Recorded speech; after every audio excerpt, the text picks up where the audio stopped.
Hello creative writers, this is Professor Watermelon with your weekly Muse. This week's Muse is right here in my hands.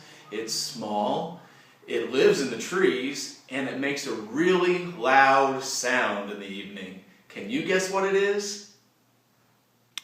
In my hand is an adult cicada. Cicadas are one of my most favorite insects. First of all, they look like little green monsters with wings. Secondly, they have one of the most interesting life cycles. Read the blog and find out. You might be inspired to write a story about these little monsters, or Frankenbugs.